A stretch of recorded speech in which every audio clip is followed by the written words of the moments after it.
Good evening. Gale Moore is currently a visiting professor at EGADE, and she's a senior fellow and former director of the University of Toronto's Knowledge Media Design Institute, an interdisciplinary graduate research and teaching institute, an intellectual incubator at the University of Toronto. She is also a member of the Department of Sociology and an adjunct professor at the Ontario College of Art and Design.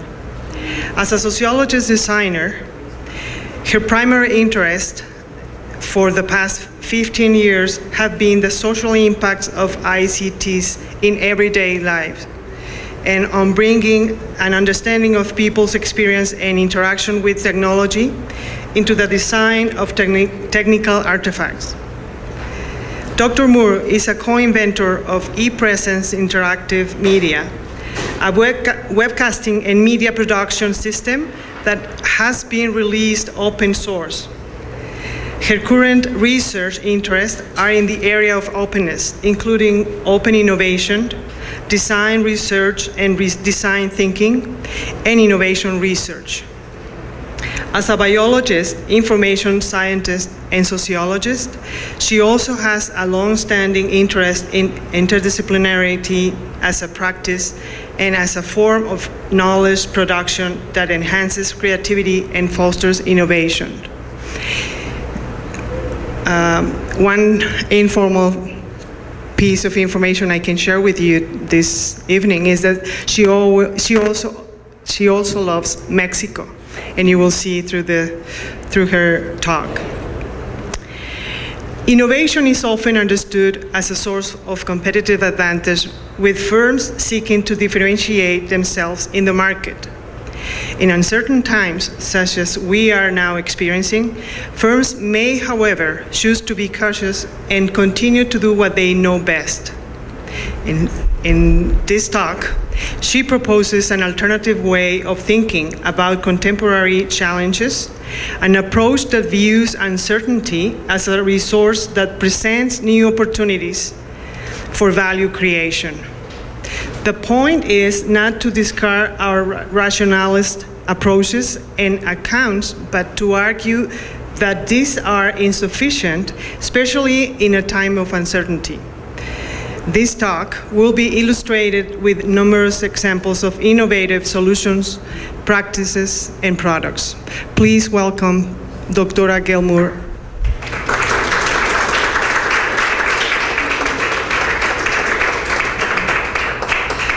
Thank you, Maria. It's a pleasure to be here. It's a pleasure to be in a business school. I'm normally in a department, either in media, in sociology, information science, or even engineering and computer science. I've been in those departments. So it is the first time I've been in a business school, and it's particularly wonderful to be in this particular business school. So I very much enjoyed the 3 months I've had here, meeting you, meeting the students, meeting the faculty, and hopefully improving my Spanish a little, but unfortunately still not to the extent that I can give this talk tonight in Spanish. Okay, well, we're a small group, and I think maybe we can try and be a little more informal. My plan with this talk, my hope for this talk, was not to do a traditional talk like you might have in a business school, or you might have in an engineering faculty, or even in a sociology department, but really to try something a little different. And that is to tell a story.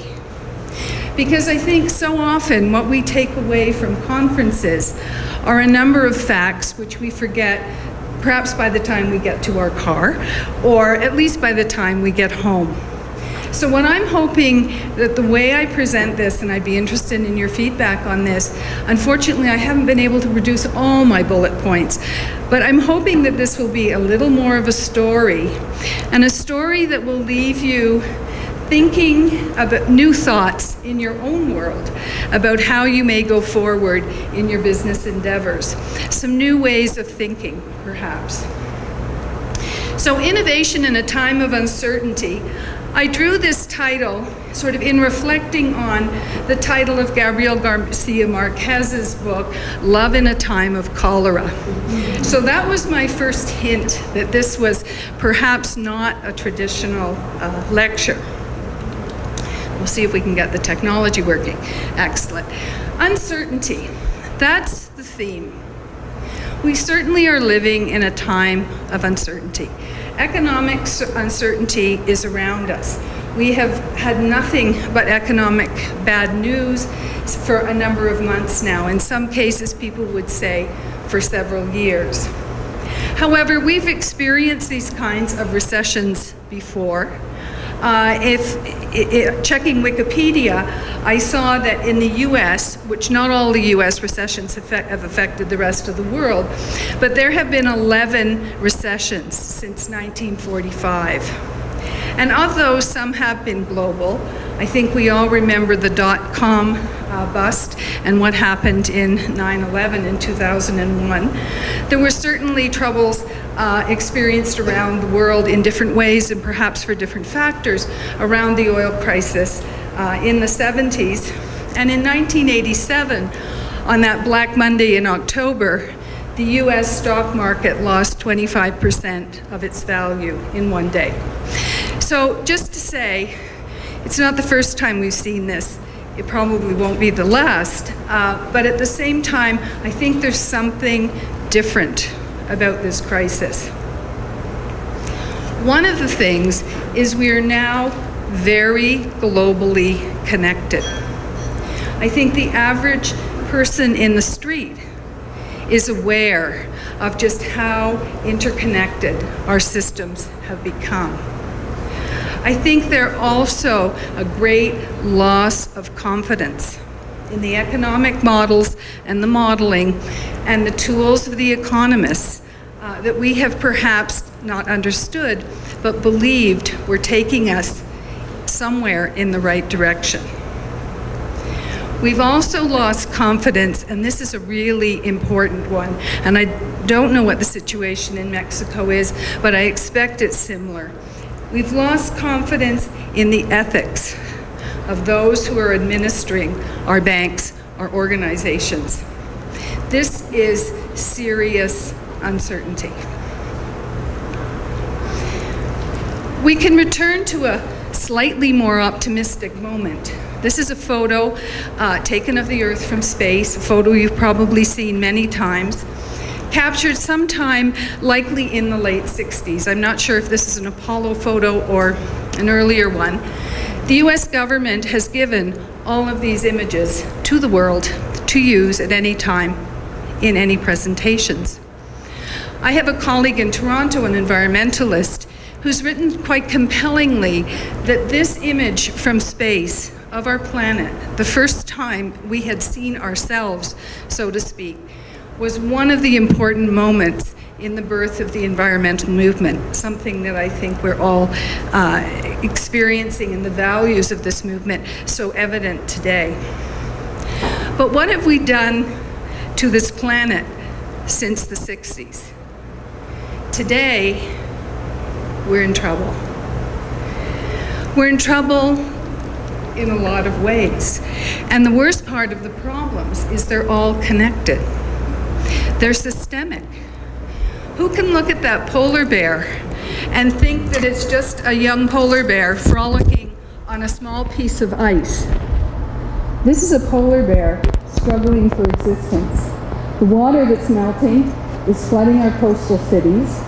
And in each one of these cases, we can look at the pictures of Africa, children in famine. We've seen these for years, but today we also immediately think SARS, pandemics, other diseases. So all of these issues are challenges. All of these we're living in a state of high uncertainty.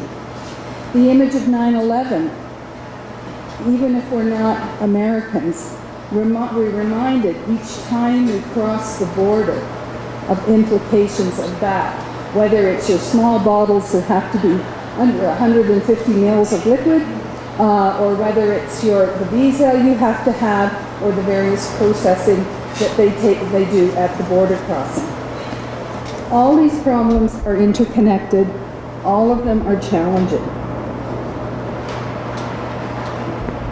So uncertainty is certainly on the agenda. What have we done in the past in uncertain times? We've pinned our hope on innovation very often, and it's been a great choice. Innovation in the long run is probably the best way to create new economic value. And we've become more sophisticated about what it means to innovate. It's not only new products and processes and services or distribution methods, but it's improving existing products, services, and distribution methods.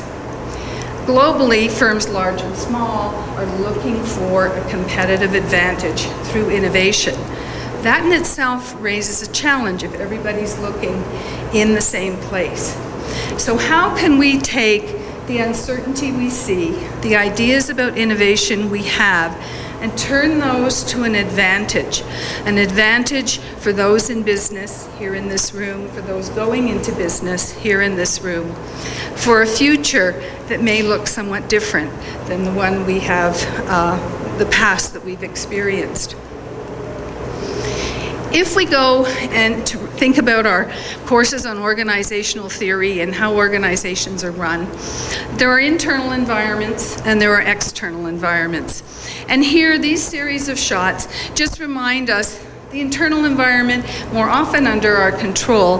The external environment through that window is one full of challenges and opportunities, new partnerships, competition, and so on.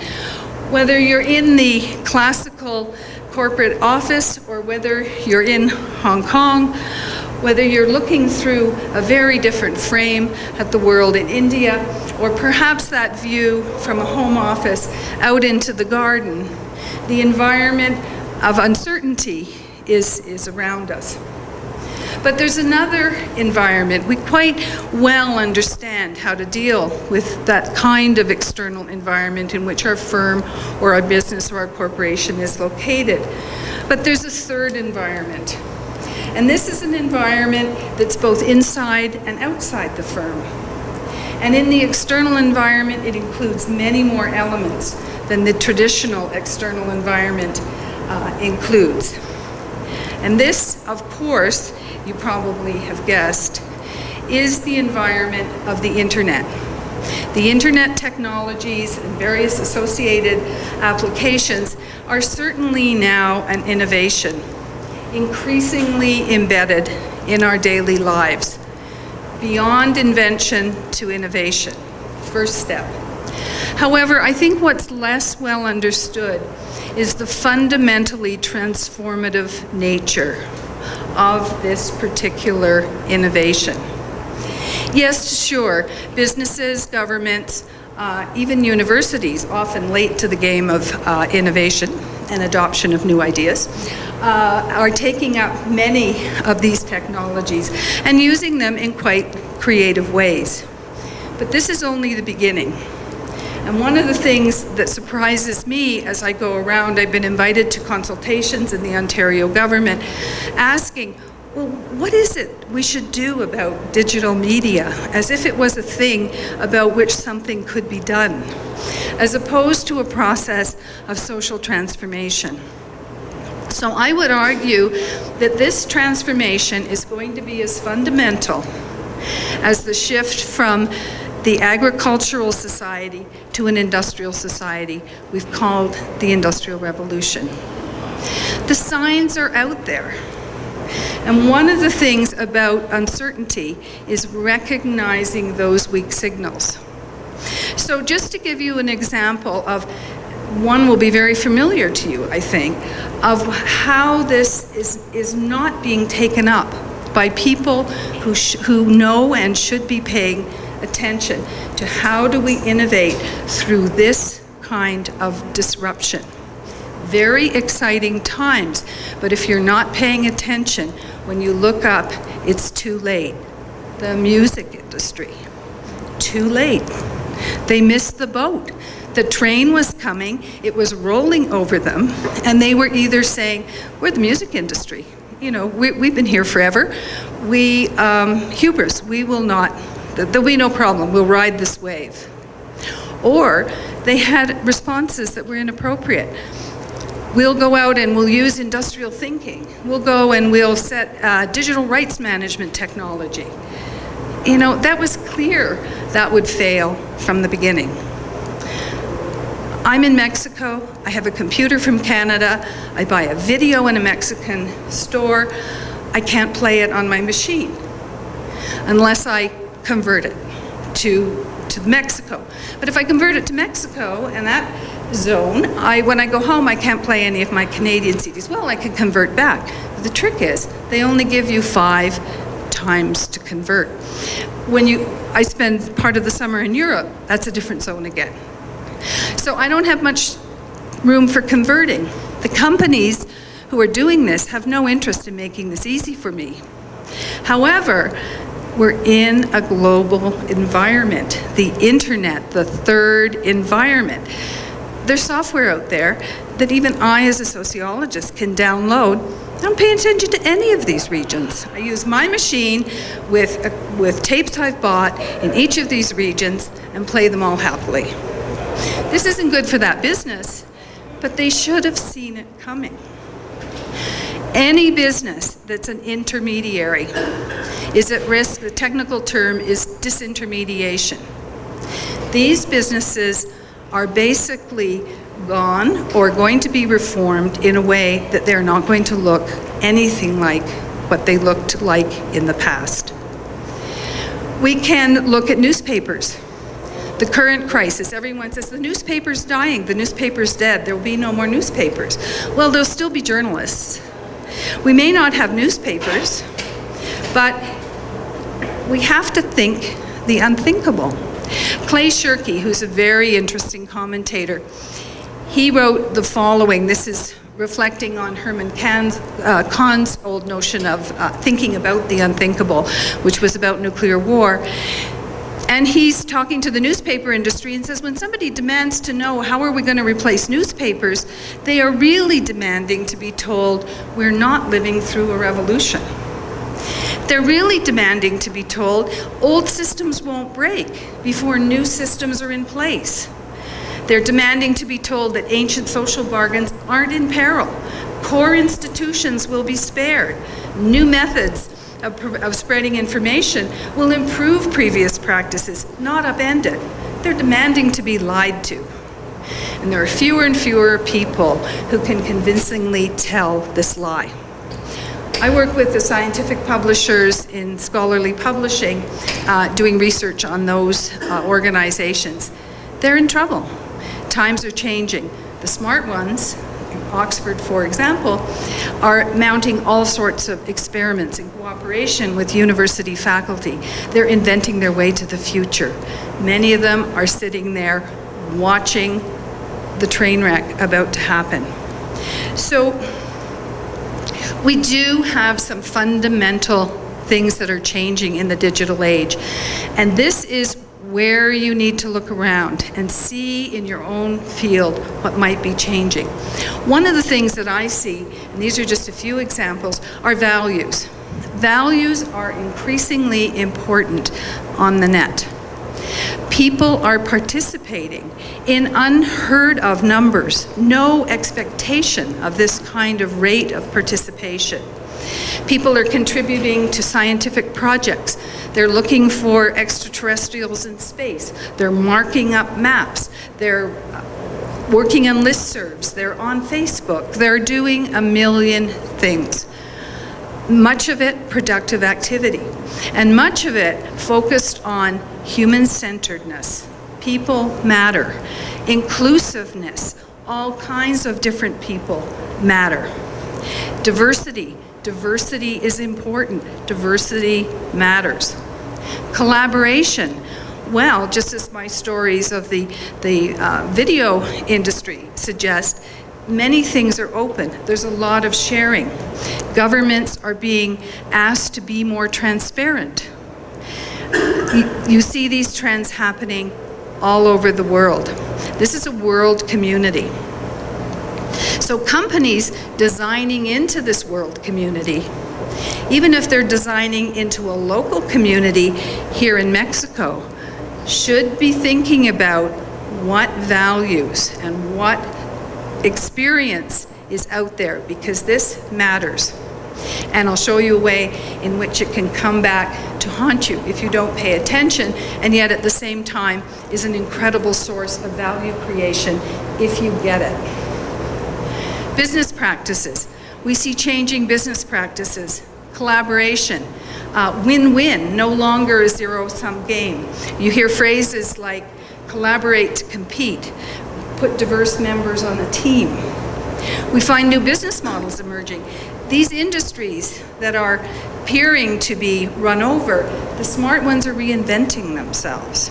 New business models based on more openness, still making money, but in a different way. The ones I love, there was the Wired magazine a year ago in March published an issue called Free, and you can read most of that online now, free. And they talked about free economics. 7 business models based on free, and you can make money. So this is not the normal game. Something fundamentally is changing, and I think we really have to pay attention. Another word I'll call out is platforms. Platforms are the way businesses are succeeding in the future. There's a few examples that I have later on in the talk, but let's just go back to the music industry. Remember the music industry? Old, out of date, didn't get it, run over. Well, not completely. Who got it? Steve Jobs got it. Apple got it. They made a device. It wasn't about the device. The device is part of a platform. It was beautiful, but that's only tactical. That's not strategic. The device was part of a platform. The platform was, you want a song? Most people don't want to steal music. They can steal most of this music now. Most people don't want to steal music. They may hate the big corporations in some cases and happily steal from them. But increasingly they're aware the creative people behind the scenes need to be paid if they're going to continue to create this music, this product. They're happy to pay 99 cents, sometimes free, always available, easy to download. And we see this business model evolving forward. It was very closed initially. It's increasingly opening up. There's somebody who got it. It wasn't the technology. It was the business model, and it was understanding what's happening in this period of transformation. A few other people have got it. A couple of years ago, I was here giving a talk on open innovation. People have realized, the advantage to having all of this access and all of these eyeballs, if you like, all of this conversation that's going on online, is that all of this talent can perhaps be harnessed in new ways. So open innovation systems are democratizing innovation, realizing that much of the innovative practice often comes out of user groups. It's the surfers who know what to do with the fin on the surfboard. You know, it's not some executive sitting in Manhattan or in Mexico City. You know, that's where the innovation's coming from. Open innovations companies, and Procter & Gamble is one, very clearly tied in. They get it. They're inviting people in to help them innovate. They're making sure you know that they're supporting children around the world. They have the right values. IBM, a giant, they get it. What are they doing with their patents? They realized their patents were sitting in a patent vault, locked away. They are the largest producer of patents for 15 years, running in the US, over 3,000 patents a year. They only need a few of them for their core business. So they gave some open source because that was a nod to a community they were interested in partnering with. They kept some of them proprietary because they're central to their business. The rest, they licensed. The result? $1.2 billion a year industry within IBM, selling licensing their intellectual property, which was sitting dead in a vault. Blocking the innovation system, nobody was winning. There's a company that gets it.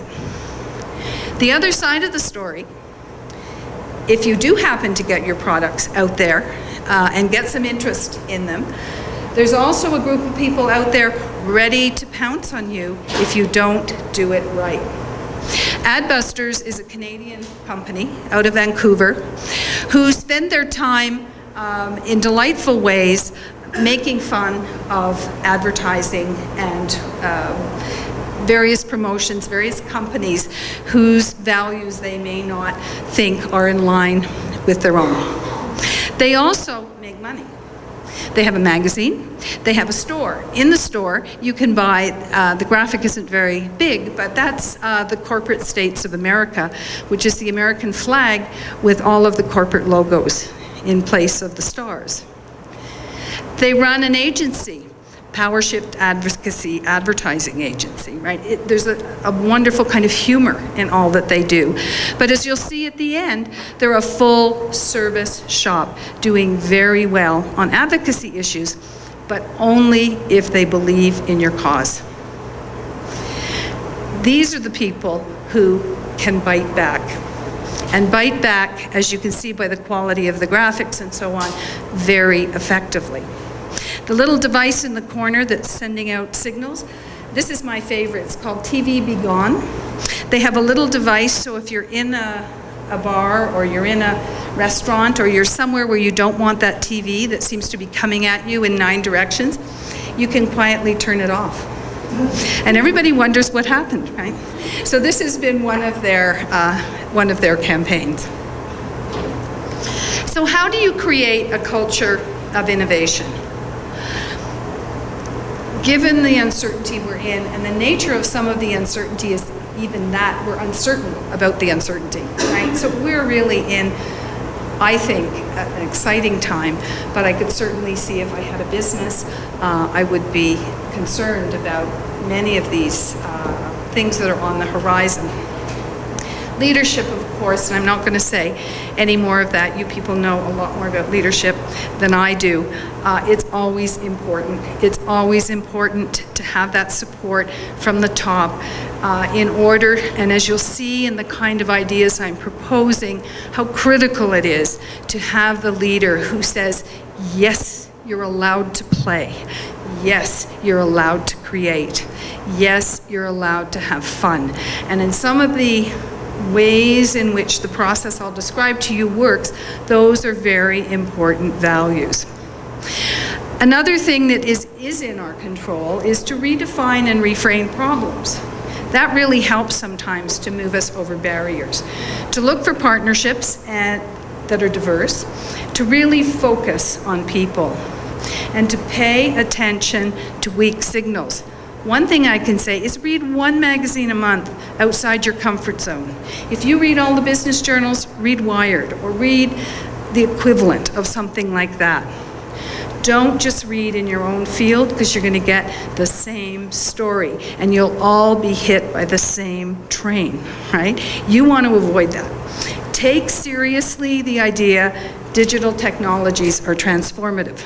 Okay, so first, I'm going to redefine and reframe the problems that I showed you in the first slide.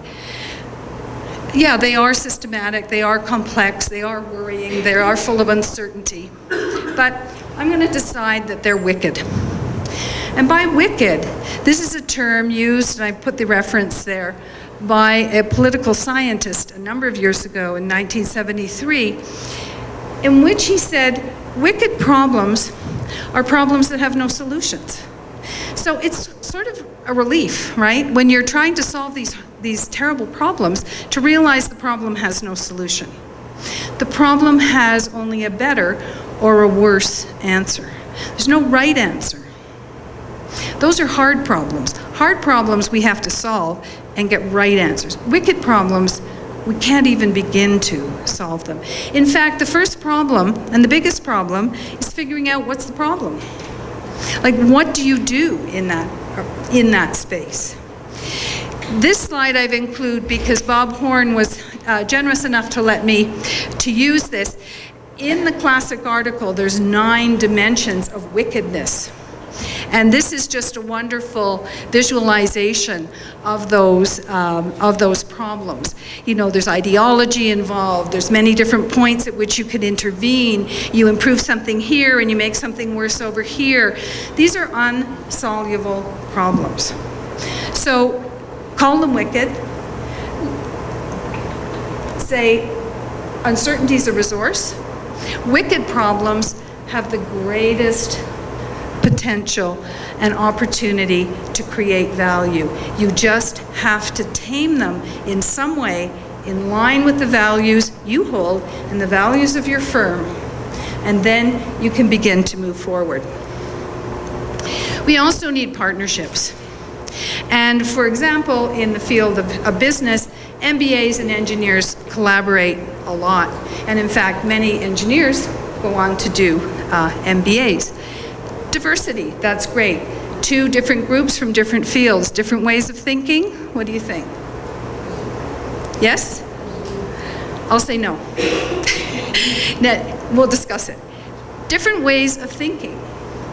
Because engineers and MBAs, and most of us in this room, even if we didn't have degrees in engineering and or MBAs, have been trained to think in a classical way, which is analytical and rational. We figure out where we're going to go for dinner using these techniques, right? How busy is the traffic? Where is the restaurant? When do I need to be home? What's happening tomorrow? Incredibly powerful, incredibly useful, not to be forgotten. We need this rigor. We know how to do these things well.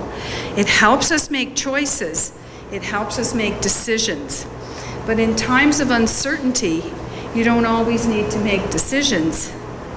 You don't want to be making choices. You need to find new ways of thinking about the problem. There's nothing to choose. You've got to create a new answer. How do you do that?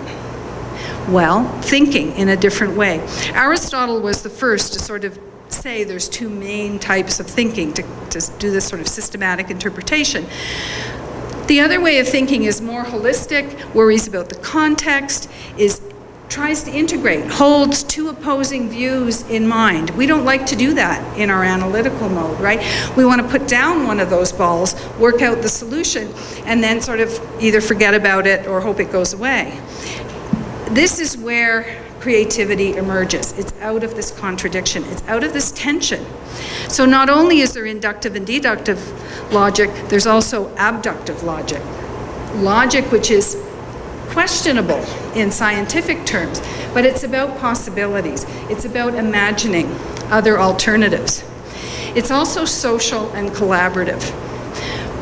We used to have the Renaissance man, and I think was basically the Renaissance man. There may have been a few Renaissance women as well. But today, the best we can hope for is the Renaissance team. Get as many different kinds of thinking, and be sure to include those analytical, rational people, because they are really key, but maybe not day one. So who thinks like that? Anybody got a guess at who I'm representing with this? Good. So designers. Designers in general. What is design? This is a definition I love. The social construction of new opportunities. What a great and optimistic way to get up in the morning, think about that when you go to face those wicked problems, when you go to face the economic crisis in your business. So is this the new innovation team? Now we'll put in designers along with MBAs and engineers. Well, yes, maybe some of the time. Designers are wonderful for creating great surfaces. Great tactical opportunities often come through design. The key that everyone has been looking at, because there's so few people who have been thinking in this way, thinking creatively, thinking imaginatively, is what is it about the designer's way of thinking? So here's a definition of design thinking from Tim Brown at IDEO, who's been one of the people who's put this concept very successfully into practice. It's combining the designer's sensibilities and methods to match people's needs, again, that human-centered component, with what's technically feasible and a viable business strategy. You need all three. Human-centered approach to problem solving that helps people and organizations become more innovative and creative. So here's, if you're a designer, here's what problem setting looks like. We don't go immediately to problem solving, right? Remember, we have to redefine and reframe those problems. The front end is very fuzzy. It's very messy. And a lot of ideas come out. It's more than brainstorming. It's really trying to look at a problem in as many different ways as you can, with as many different perspectives as you have minds in the room. Eventually, that settles down. And that's when you commit. That's when you commit to a product and a new process. That's when the methods start getting more rational. What does the work organization look like? If you've never been in a design firm or an architect's office, do that. It's a very different experience. Places like Google are modeled on these kinds of design environments. They're playful. See, in this little shop, this was just one I grabbed because it was one I could use legitimately as a Creative Commons license. It's a web designer's office, very open. You see in the bottom section here, there's a toy, often toys, usually great chairs, and stuff. There's always lots of stuff to make things with, to do things with. These are really places for creative engagement. Get yourself to a design office if you can. Over on the other side, this was a workshop I was at in Washington, in Chicago last week at Northwestern. The National Science Foundation is very concerned about engineering education. And they're asking, is there a way we can introduce design thinking and some of the design practices into engineering, to open it up, to make it more creative? Business schools are asking some of those same questions. And in this process, they did get into a bit of trouble because this is my work group here. There were 3 designers in the group. The other groups were largely engineers, businessmen. I guess that would have been mechanical and industrial largely. Oh, and some biomedical engineers. They gave us the question that we had to go away in an hour and a half to design a course. What would a course for engineers look like that included these interdisciplinary components and something on design thinking? So our group immediately reframed the question because that's what you do. And we decided that our goal was to actually find one person in the United States and enroll them in the course that we were creating by the end of an hour and a half. And we did that. And our process was very strange, very unfamiliar, probably to most of you. You can see there's lots of M&Ms or Smarties, dishes.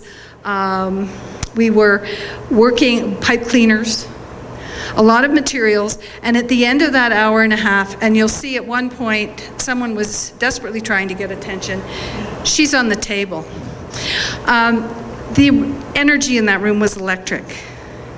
And at the end of the day, while we didn't have a course that was obviously going to be funded by the NSF next week, we had raised some fundamentally deep, important questions about what that course might look like, not just the materials that would be in it.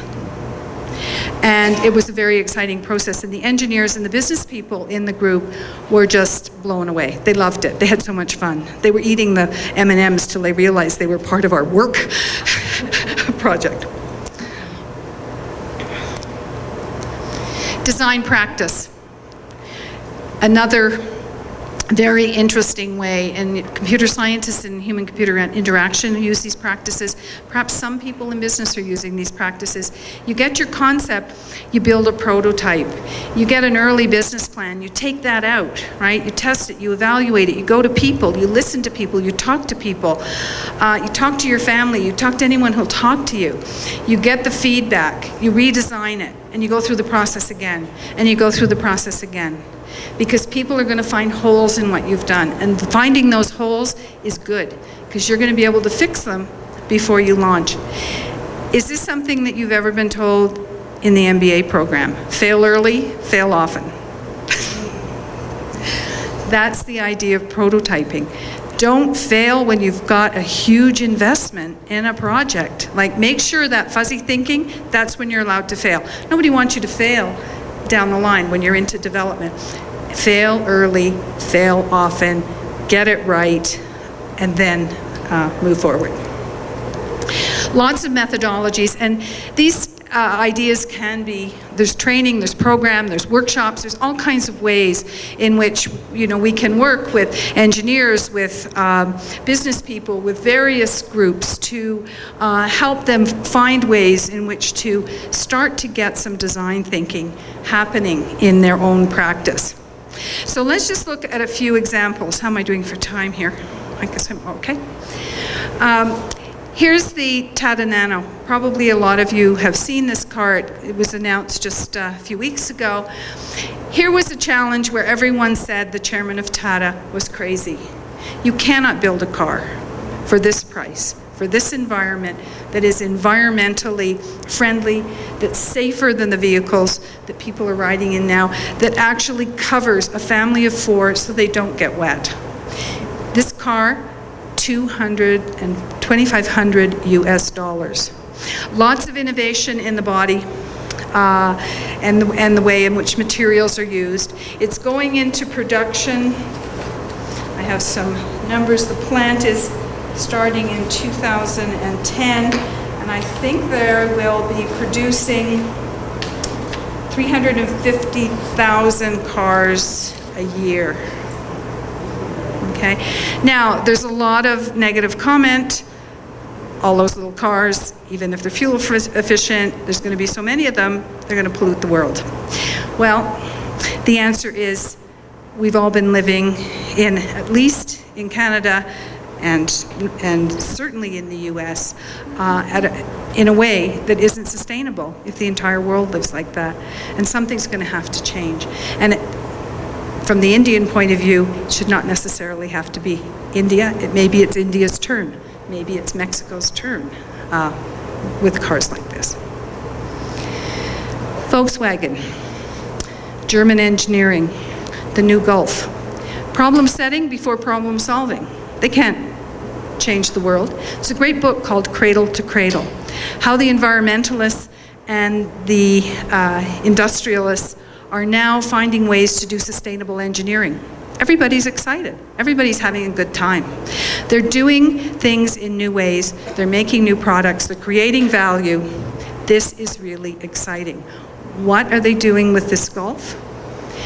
It's been tested, as only in Germany would they say the German Technical Inspection Authority has carried out an analysis. And so we know definitively these rational processes are really important, that more than 40% of this car is made up of recycled materials. Their goal is to have a car that is 85 to 90% recyclable.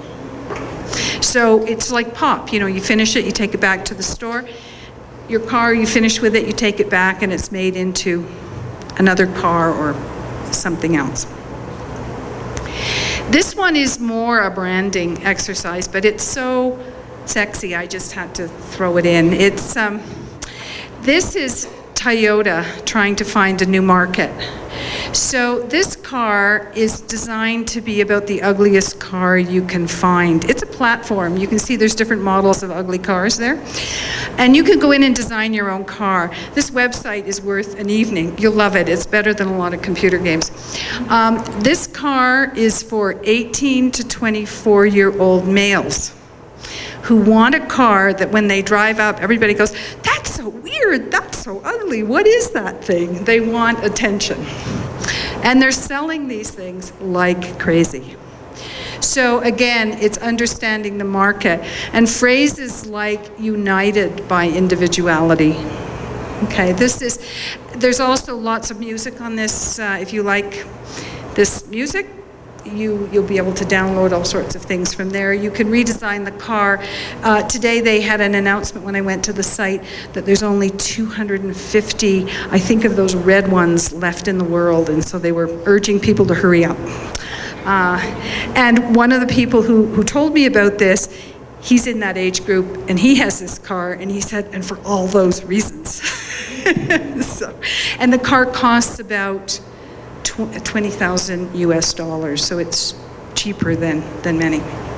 Okay, back to more meaningful things. Target, drugstore chain in the US. There is a designer who noticed one day at her grandparents that the grandmother had taken the grandfather's medication.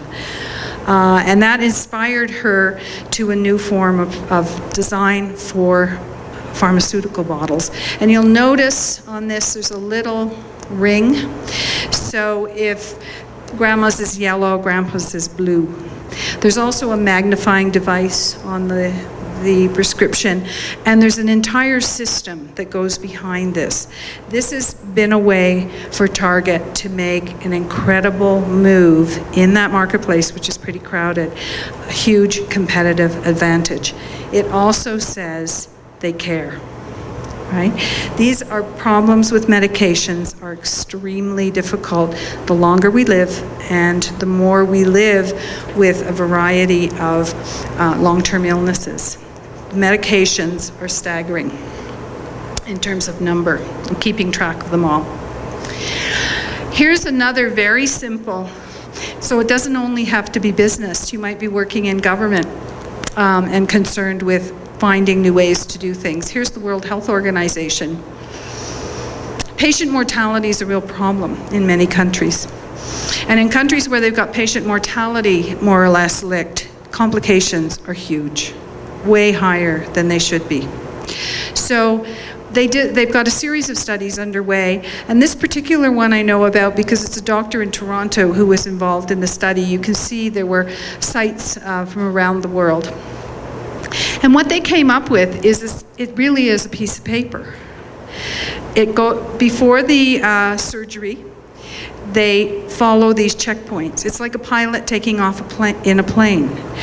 Who knew that when surgical team was cutting you open, they didn't necessarily know who else was there? So one of the items on the checklist is introduce yourself to each other. So it's pre the anesthetic, before the skin is cut, and at the end of the post-op. Staggering results. And this physician has said he will not ever have surgery unless the team operating on him is using this checklist. Here's a more commercial idea, a design idea, coming from IDEO for the Bank of America. Keep the change.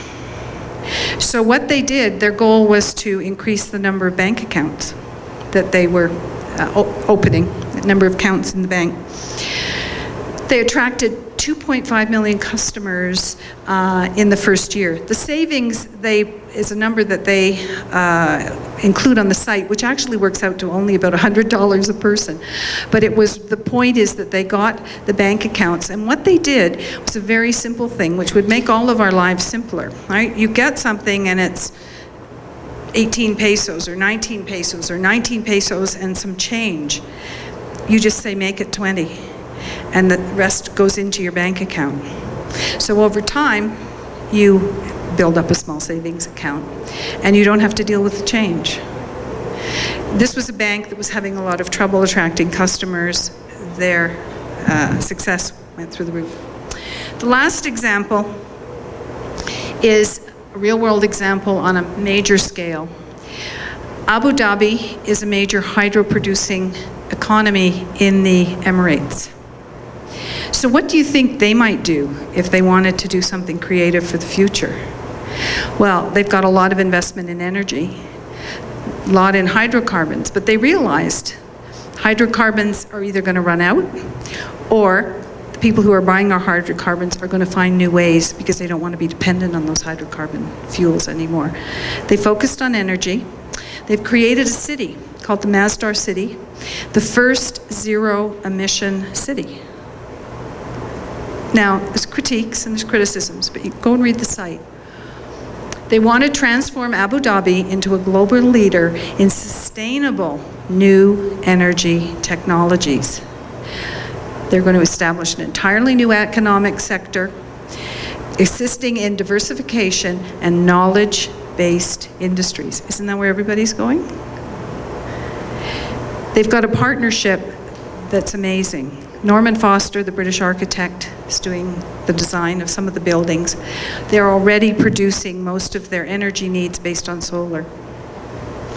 Have a look at the site. I think it's an interesting idea, and also something that you should be critiquing, because there's problems with all these processes as well. So with that, I'll end and just say muchas gracias for your attention.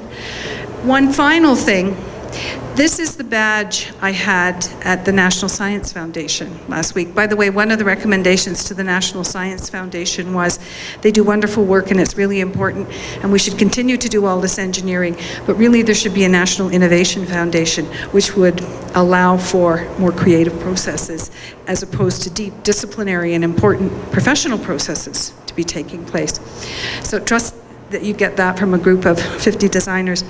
So this was the card. The front tells you pretty much everything you'd want to know in a badge, who you are, where you came from, and how you reach that person. The back is the interesting part. We were asked to submit a 50-word bio. That's the back of the card. I put the Wordle site there. It relates to IBM's Many Eyes. This is all free software. You can take your project, run your abstract through Wordle. See what you're really saying. Reflect on this. Does this really, I wrote this. Is this really me? It's a very interesting way to give yourself a moment of reflection. Or in a class, have the class all write a 50-word bio and then exchange your cards. Don't give your names. See if you can match people up. So that's another just technique of visualization, the kinds of things that one would do in a design workshop, just trying to expand and push those levels of creativity. So I'd be happy to hear from any of you, and thank you for your attention this afternoon.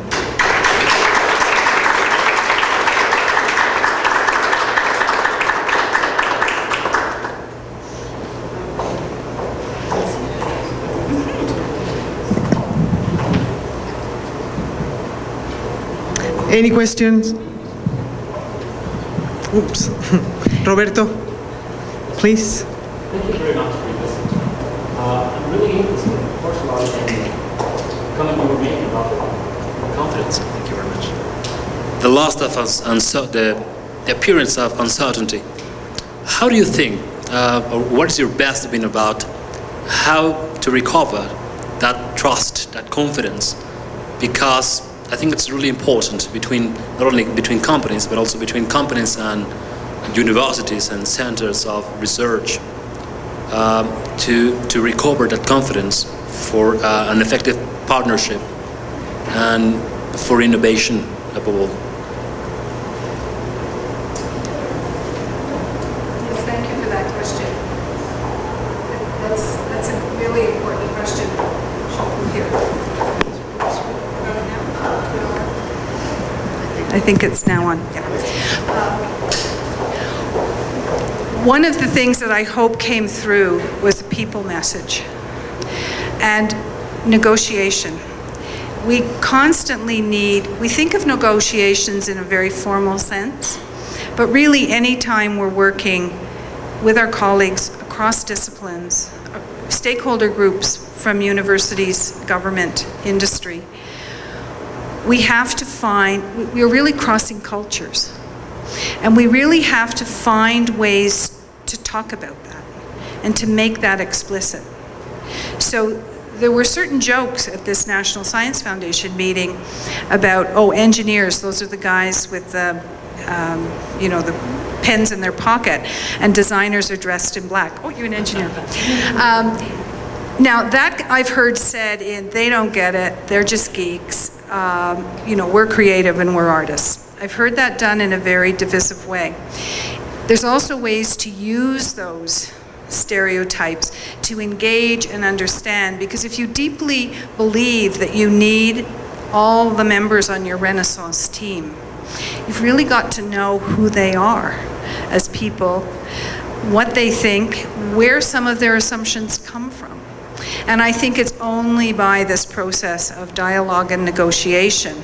And it's something that some designers, some sociologists, anthropologists have been trained to do. They may have been attracted to those fields just because they, I have a colleague who said, you could make a Coke can talk, right? Whereas I have a brother who's an engineer who really, you can get him to open up, but it's a lot of work. So you need that mix, and you need that acknowledgement right at the outset. We all respect each other and the roles that we play, which are very different. We probably all aren't going to understand each other all the time. And we had one rule: there's no dumb questions, there's only dumb answers. So it puts the onus on the business person to really explain something that may seem obvious to them, to the person in the group who doesn't understand, because pretty soon something will come around and they'll appreciate having those insights and that kind of respect paid back. So it's human processes again, it's leadership. But I think we have to deal with those issues up front. Is that an answer? Thank you, Dr. Moore, for a smashing presentation today. And it's a very interesting topic.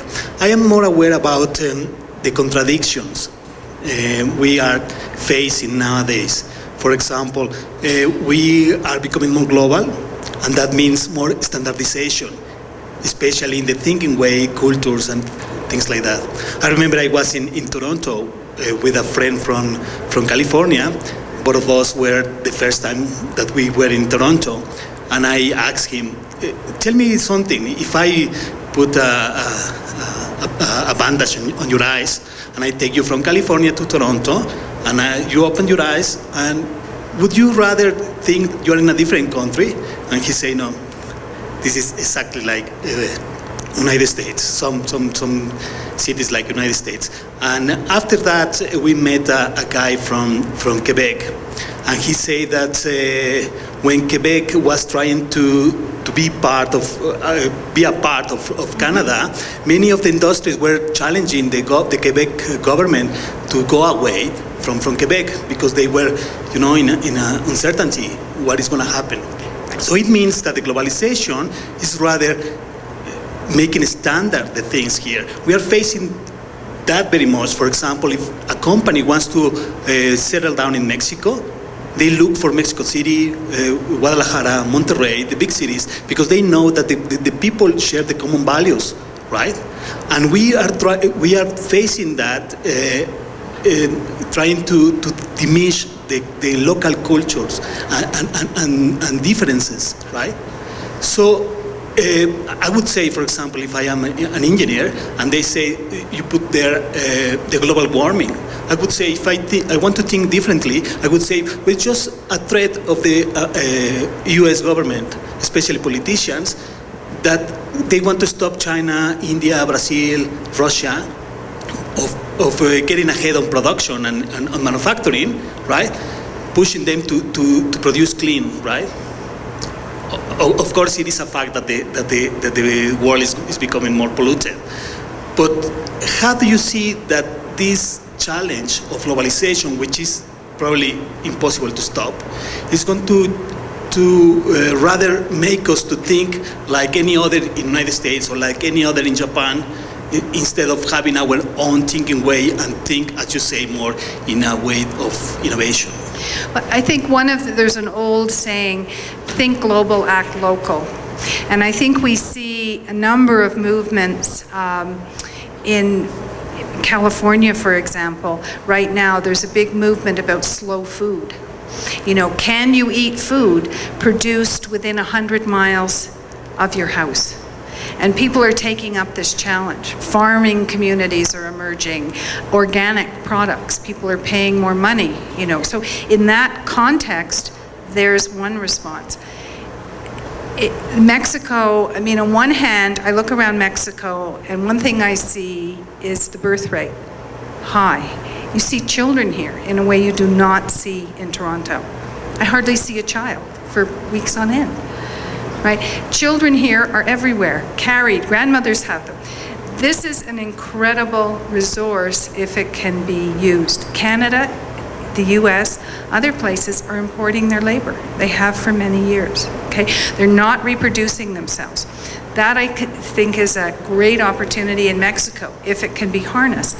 Secondly, when I look at a comparison between the US, Canada, and Mexico vis-a-vis the native cultures that were here, the culture here was rich and deep in ways the cultures were not in the other communities. And today, these cultures are still very present. And this is where a great deal of the value, this is why people are going to value a place. You know, if someone doesn't know the difference between California and Toronto, I have a problem with that, but I get to what you're saying. What was the difference between California and Toronto, but it was the American style? Yes, yes, up to a point until you met the Quebecer. So, I mean, I think it's this trying to get at the diversity and richness. I mean, when I go to France, I'm always really unhappy if there's something I love in France that I can find on the market shelf in Toronto, because it takes something away from the experience, right?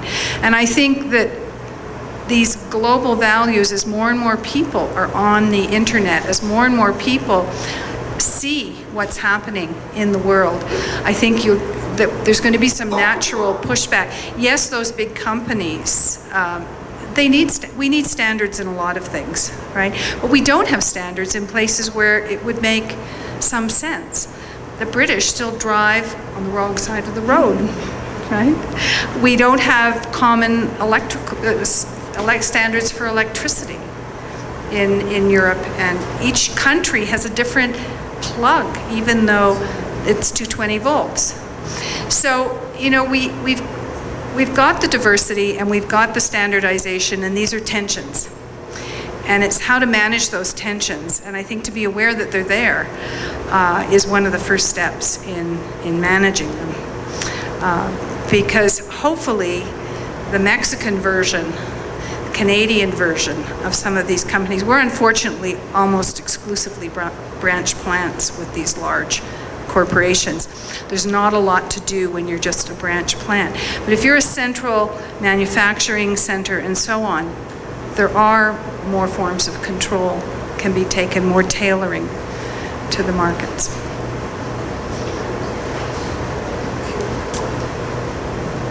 This is the last question. Thank you very much. I would like to ask you about failure on experiments that I have been doing. For example, we developed a project for water sustainable recycle with the rain of the water, and I would like to ask you about if we have a prototype, what will be next? Because designers sometimes they develop the great idea, and sometimes to go ahead and take the next step to improve it.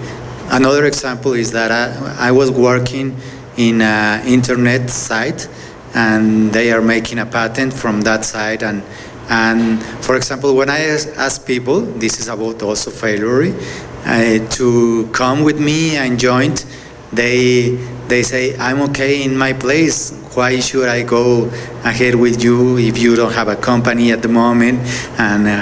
And that is my question: how to continue the next step from the design to the improvement. Thank you very much. Well, I think that's a question you should be directing to Dr. Fonseca. She's the expert on entrepreneurship. I guess the questions I would ask is: Are you a designer or an engineer? I have a background in design, in engineering, and in marketing. Right. So it sounds like you've got all the components you need. Perhaps one thing you might try to do is socialize what you've produced among your friends across various communities where you think there might be an interest, and try to get feedback. If you feel the design is exactly meeting all the needs, then I would suggest you enroll in IGADI if you haven't already, and take the entrepreneurship program, because there's only so far one can go on one's own.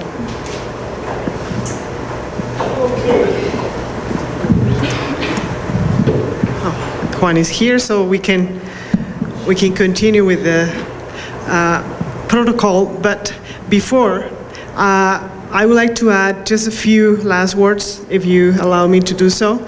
And to me, some of your words during your presentation, you mentioned in the beginning that you should have values and experience. Somehow, when you presented new ways of thinking and going forward, and I just want to tell you thank you for letting us to help you in having that experience, knowing that you have high values about Mexico, and being here with us in Mexico City for almost 3 months. I hope that you can share that experience when you are back in Toronto, in Canada, or when you are abroad, saying that this has been a great experience for you in sharing this time with us. Thank you very much. And now I ask Juan to be our ambassador from EGADE, Zona Centro, to give you a little present as recognition of your